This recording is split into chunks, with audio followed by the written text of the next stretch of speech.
नमस्कार दोस्तों, आज हम उज्जैन की पवित्र धरती जहां समय भी अपनी गति भूल जाता है वहीं विराजमान हैं श्री भगवान महाकालेश्वर, जिनके लिए न भूत बड़ा है न भविष्य, क्योंकि वे स्वयं काल के भी स्वामी हैं।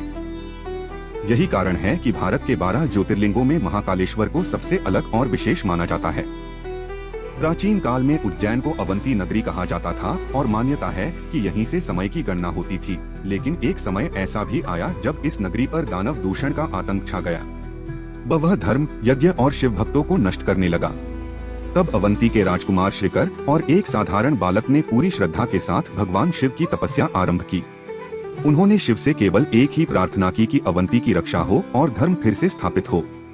उनकी भक्ति से प्रसन्न होकर अचानक पृथ्वी कांप उठी, भूमि फटी और उसी धरती के गर्भ से भगवान शिव महाकाल रूप में प्रकट हुए। उन्होंने दानव दूषण का अंत किया और तभी यह घोषणा की कि वे यहीं इसी स्थान पर महाकाल रूप में सदैव विराजमान रहेंगे। इसी कारण महाकालेश्वर को स्वयंभू ज्योतिर्लिंग कहा जाता है, क्योंकि यह शिवलिंग किसी ने स्थापित नहीं किया बल्कि स्वयं प्रकट हुआ।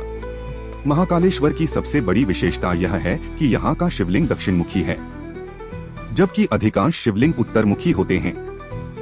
दक्षिण दिशा को यम और काल की दिशा माना जाता है और यही कारण है कि मान्यता है महाकालेश्वर अकाल मृत्यु से रक्षा करते हैं और अपने भक्तों के मन से मृत्यु का भय दूर कर देते हैं। इसी विश्वास के साथ आज भी लाखों श्रद्धालु यहाँ दर्शन के लिए आते हैं।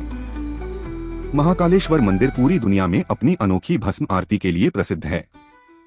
यह आरती ब्रह्मा मुहूर्त में होती है, जब अंधकार और प्रकाश के बीच का समय होता है।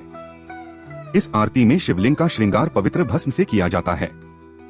यह भस्म गौपलो और लकड़ी से वैदिक यज्ञ विधि द्वारा तैयार की जाती है और इसका किसी मानव शरीर से कोई संबंध नहीं होता। इसका उद्देश्य केवल यह याद दिलाना है कि शरीर नश्वर है लेकिन आत्मा अमर है। समय के साथ महाकालेश्वर मंदिर का स्वरूप कई बार बदला। प्राचीन काल में यहाँ गुप्त युग का मंदिर था। बाद में परमार वंश के राजा भोज ने इसका पुनर्निर्माण करवाया। आक्रमणों के दौरान मंदिर को कई बार तोड़ा गया, लेकिन हर बार यह फिर से खड़ा हुआ और अंततः 18वीं शताब्दी में मराठा शासक राणोजी शिंदे ने वर्तमान महाकालेश्वर मंदिर का निर्माण करवाया। यही कारण है कि यह मंदिर केवल पत्थरों से नहीं बल्कि आस्था और विश्वास से बना हुआ है।